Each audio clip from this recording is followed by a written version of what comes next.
Hello friends, examination guide channel पर आप सब लोगों का बहुत बहुत स्वागत है। आज के इस वीडियो में हम बुक्स एंड ऑथर्स पुस्तक और उनके लेखक का 4th पार्ट देखेंगे। अभी तक हमने 3 पार्ट्स कवर किए हैं जिसमें नियर अबाउट 150 क्वेश्चंस हमने सॉल्व किए हैं। इस पार्ट में भी 41 टू 42 क्वेश्चंस के अराउंड क्वेश्चंस हैं।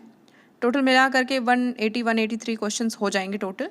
समझ लीजिए आपके किसी भी एग्जामिनेशन की प्रिपरेशन आप कर रहे हो तो इस टॉपिक से अगर आपने ये चारों वीडियो देख लिया तो उसके बाद आपका कोई भी क्वेश्चन रॉन्ग नहीं होगा, क्योंकि इतने सारे कलेक्शन हैं, इसमें इतने सारे बुक्स हैं कि फॉर श्योर इसमें से ही आपका क्वेश्चन फंस जाएगा।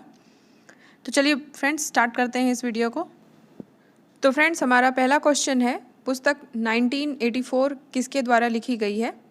तो फ्रेंड्स इसका करेक्ट आंसर है option C, George Orwell. Next question है, अंग्रेजी उपन्यास the god of small things किसने लिखा है? तो फ्रेंड्स अरुंधति राय ने इस उपन्यास को लिखा है, the god of small things. Arundhati Roy को 1997 में बुकर पुरस्कार भी दिया गया था इस रचना के लिए। इसलिए फ्रेंड्स इसका करेक्ट आंसर होगा ऑप्शन डी।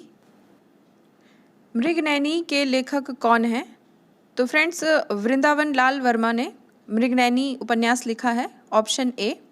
इनकी अन्य रचनाओं की अगर बात करें तो झांसी की रानी, भुवन विक्रम, संगम, लगन और अहिल्याबाई इंपॉर्टेंट हैं जो पूछे जाते हैं। तो फ्रेंड्स इस क्वेश्चन का करेक्ट आंसर है ऑप्शन ए, वृंदावन लाल वर्मा।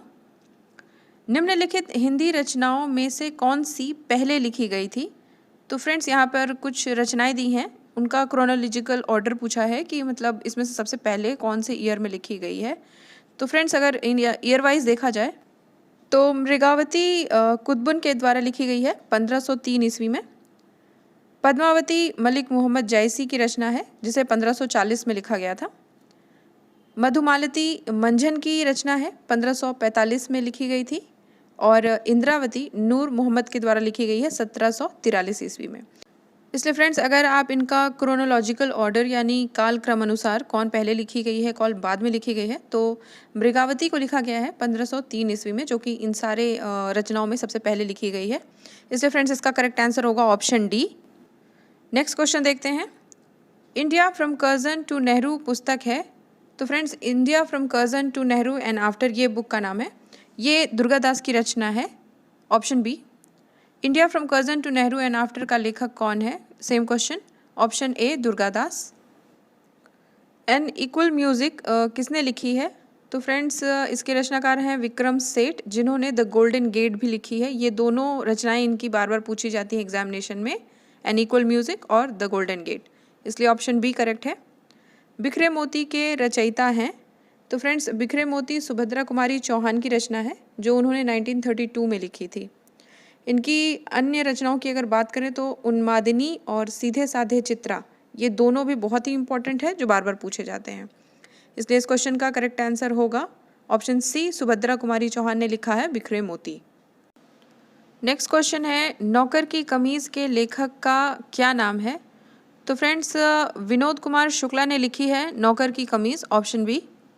उपन्यास डेविड कॉपरफील्ड के रचयिता कौन थे? तो फ्रेंड्स इंग्लिश ऑथर हैं चार्ल्स डिकेंस, जिन्होंने अपने जीवन पर आधारित बुक डेविड कॉपरफील्ड लिखी है। इसलिए इसका करेक्ट आंसर है option C, Charles Dickens. The proudest day नामक पुस्तक की कहानी का संबंध है? तो friends the proudest day Anthony Reid और डेविड फिशर के द्वारा लिखी गई पुस्तक है जो कि भारत की स्वतंत्रता पर आधारित है। इसलिए इसका करेक्ट आंसर होगा ऑप्शन बी, भारत की स्वतंत्रता से। Gandhian constitution for free India किसने लिखी है? Gandhian constitution for free India Shriman Narayan Agrawal ने वर्ष 1946 में लिखा था। श्रीमन नारायण अग्रवाल को ही गांधीवादी योजना तैयार करने का भी श्रेय दिया जाता है। ये भी इंपॉर्टेंट क्वेश्चन है, कई बार पूछा हुआ है। इसलिए फ्रेंड्स इस क्वेश्चन का करेक्ट आंसर होगा ऑप्शन सी, श्रीमन नारायण अग्रवाल। नेक्स्ट क्वेश्चन देखते हैं, तस्लीमा नसरीन लेखिका नहीं है? तो फ्रेंड्स लज्जा, उतल हवा, अमार, माया, बेला, ये तीनों ही रचनाएं तस्लीमा नसरीन के द्वारा लिखी गई हैं। वहीं अमार सोनार बांग्ला ये रविंद्रनाथ टैगोर की रचना है, जिसकी रचना इन्होंने 1905 में बंगाल विभाजन के समय की थी। अमार सोनार बांग्ला की अगर बात करें तो इसी रचना की जो पहली 10 लाइन है उसी को बांग्लादेश ने अपने राष्ट्रीय गान के रूप में अपनाया था। ये भी इम्पोर्टेंट पॉइंट है, इसलिए इस क्वेश्चन का करेक्ट आंसर होगा ऑप्शन डी, आमार सुनार बांग्ला की। कामायनी के रचयिता कौन थे? तो फ्रेंड्स, कामायनी जयशंकर प्रसाद की एक इम्पॉर्टेंट रचना है। ऑप्शन ए करेक्ट होगा इस क्वेश्चन का। जयशंकर प्रसाद की अन्य प्रमुख रचनाओं की अगर बात करें तो आंसू, लहर, अजातशत्रु, तितली और कंकाल, ये भी बहुत इंपॉर्टेंट है, इससे भी क्वेश्चंस पूछे जाते हैं, इसलिए इसे भी याद रखें। Geographical factors in Indian history पुस्तक किसने लिखी है? तो फ्रेंड्स, के.एम. पडिक्कर की बुक है geographical factors in Indian history, option A. Baiga नामक पुस्तक किसने लिखी है? तो फ्रेंड्स, बैगा बेरियर एल्विन ने लिखी है। बैगा एक जनजाति समूह का नाम है जिसका अध्ययन इन्होंने किया था, उसी पर आधारित इन्होंने बैगा नामक पुस्तक लिखी है। इन्होंने ही जनजातियों के लिए राष्ट्र उपवन बनाने का सुझाव भी दिया था, ये भी इम्पोर्टेंट पॉइंट है। इससे फ्रेंड्स, इस क्वेश्चन का करेक्ट आंसर होगा option C, Verrier Elwin. Next question देखते हैं आप। निम्न में से कौन सा उपन्याय शरत चंद्र चट्टोपाध्याय का लिखा नहीं है? तो फ्रेंड्स, चरित्रहीन, श्रीकांत और शेष प्रश्न, ये तीनों रचनाएं शरत चंद्र चट्टोपाध्याय के द्वारा लिखी गई हैं। वहीं अगर रंगभूमि की बात करें तो रंगभूमि जो है वो मुंशी प्रेमचंद्र की रचना है, इसलिए इस क्वेश्चन का करेक्ट आंसर होगा ऑप्शन बी, रंगभूमि, जो कि शरत चंद्र के द्वारा नहीं लिखी गई है। खुशवंत सिंह द्वारा लिखी गई आत्मकथा का नाम है? तो friends, truth, love and a little malice, ये खुशवंत सिंह की आत्मकथा है, ऑप्शन बी।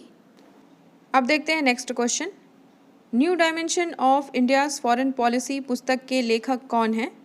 तो फ्रेंड्स, ये बुक लिखी है अटल बिहारी वाजपेयी ने, भारत के पूर्व प्रधानमंत्री। इनकी अन्य रचनाओं की बात करें तो मेरी 51 कविताएं और न दैन्यम न पलायनम, ये दोनों बहुत इंपॉर्टेंट हैं, इसे भी याद रखें। इसलिए इस क्वेश्चन का करेक्ट आंसर होगा option A B Vajpayee. Ignited minds के लेखक हैं? तो friends, ignited minds APJ Abdul Kalam की रचना है, भारत के पूर्व राष्ट्रपति और प्रसिद्ध वैज्ञानिक, जिन्हें मिसाइल मैन के नाम से भी जाना जाता है।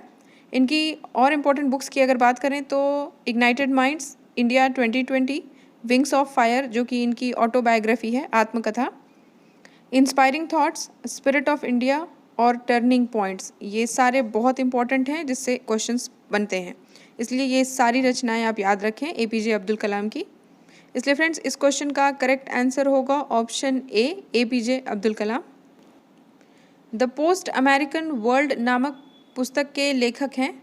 तो फ्रेंड्स, ये लिखा है फरीद ज़कारिया ने, ऑप्शन सी। पुस्तक the story of the integration of the Indian states किसने लिखी है? तो फ्रेंड्स, VP मेनन ने लिखी है ये book, the story of the integration of the Indian states, इसलिए ऑप्शन डी सही है इस क्वेश्चन का। निम्नलिखित में से किसने अयोध्या 6 दिसंबर 1992 नामक पुस्तक लिखी है? तो फ्रेंड्स, भारत के पूर्व प्रधानमंत्री PV नरसिम्हा राव की रचना है अयोध्या 6 दिसंबर 1992, ऑप्शन बी करेक्ट होगा। World of all human rights पुस्तक के लेखक हैं RN Trivedi, option C. Next question देखते हैं। निम्नलिखित में से किसने ऑटोबायोग्राफी ऑफ मैडम क्यूरी का हिंदी में अनुवाद किया है? तो फ्रेंड्स, भारत के पूर्व प्रधानमंत्री लाल बहादुर शास्त्री ने ऑटोबायोग्राफी ऑफ मैडम क्यूरी का हिंदी में अनुवाद किया है। मैडम क्यूरी एक फ्रेंच साइंटिस्ट थी जिन्होंने रेडियम का आविष्कार किया था, इसलिए फ्रेंड्स, इस क्वेश्चन का करेक्ट आंसर है ऑप्शन बी, लाल बहादुर शास्त्री। निम्नलिखित में से किसने सुबह आज़ादी नामक कविता लिखी है? तो फ्रेंड्स, सुबह आज़ादी पाकिस्तानी कवि फैज़ मोहम्मद फैज़ की रचना है, ऑप्शन बी करेक्ट होगा इस क्वेश्चन का। एलिजाबेथ हॉली निम्नलिखित में से किस एक से संबंध अपने लेखन के लिए जानी जाती हैं? तो फ्रेंड्स, अमेरिकन राइटर हैं एलिजाबेथ हॉली, जो हिमालय अभियान यानी हिमालयन एक्सपेडिशंस यानी हिमालय पर होने वाली यात्राओं पर आधारित कहानियाँ लिखती हैं, इसलिए इस क्वेश्चन का करेक्ट आंसर है ऑप्शन सी। निम्नलिखित में से द ऑडेसिटी ऑफ होप पुस्तक का लेखक कौन है? तो फ्रेंड्स, अमेरिका के पूर्व राष्ट्रपति बराक ओबामा के द्वारा लिखी गई है द ऑडेसिटी ऑफ होप। इनके द्वारा अन्य पुस्तकें भी लिखी गई हैं जैसे ड्रीम्स ऑफ माय फादर और of the I sing letter of daughter, ये दोनों भी बहुत इंपॉर्टेंट है जो बराक ओबामा के द्वारा लिखी गई है। इसलिए इस क्वेश्चन का करेक्ट आंसर होगा option B, Barack Obama. Next question देखते हैं। पॉलिटिक्स इन इंडिया पुस्तक के रचयिता कौन हैं? तो फ्रेंड्स, रजनी कोठारी ने लिखा है politics in India, option B. निम्नलिखित में से किसने पॉलिटिक्स इन इंडिया पुस्तक लिखी है? अगेन सेम क्वेश्चन, ऑप्शन ए रजनी कोठारी करेक्ट है। देखते हैं नेक्स्ट क्वेश्चन। परवेज मुशर्रफ की जीवन कथा in the line of fire के गुप्त लेखक कौन है?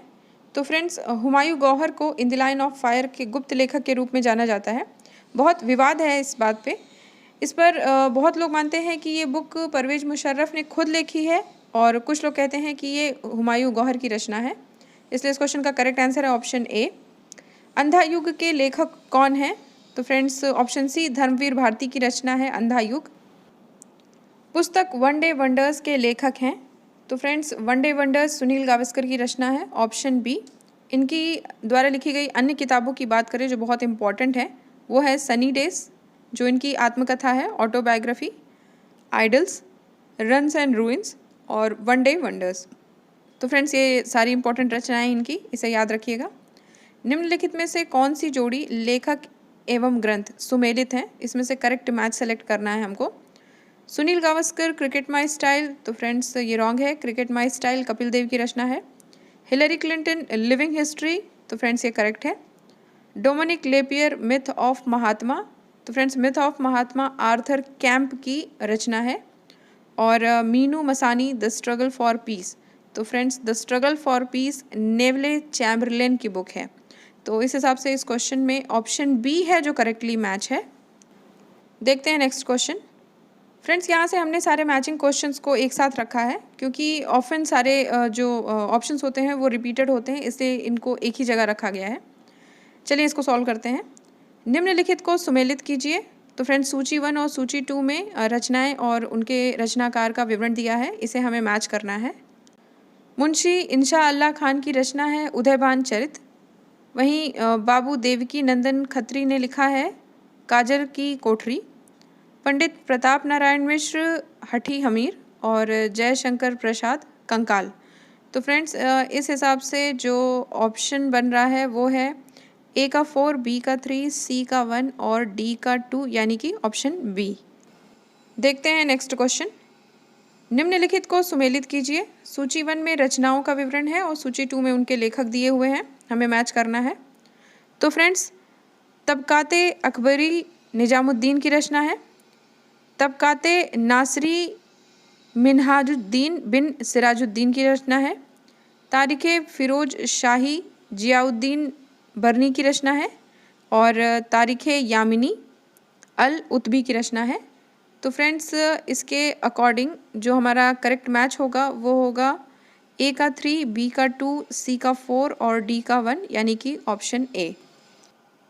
निम्नलिखित को सुमेलित कीजिए। सूची 1 में पुस्तक है और सूची 2 में लेखक है, हमें मैच करना है। इन कस्टडी अनीता देसाई की रचना है। Sea of poppies Amitav Ghosh. The argumentative India Amartya Sen की रचना है। और अनएक्सटेम्प्टेड अर्थ, ये झुम्पा लाइडी की बुक है। तो फ्रेंड्स, इसके अकॉर्डिंग जो हमारा मैच है वो होगा ए का 3, बी का 2, सी का 1 और डी का 4, यानी कि ऑप्शन सी।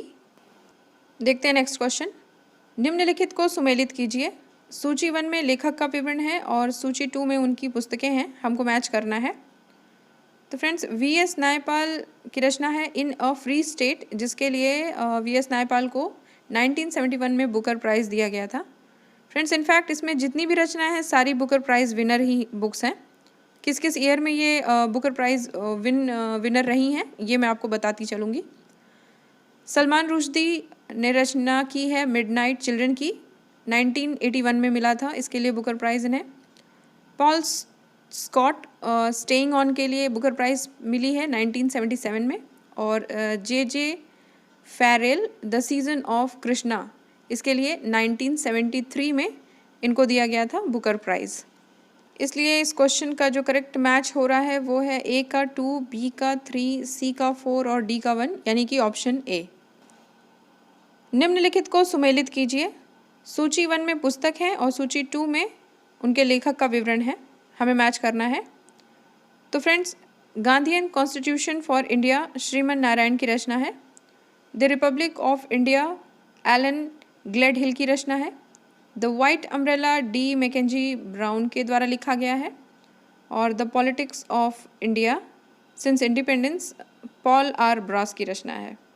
इसलिए फ्रेंड्स जो इसका करेक्ट मैच होगा वो होगा ए का 2, बी का 3, सी का 1 और डी का 4 यानी कि ऑप्शन सी।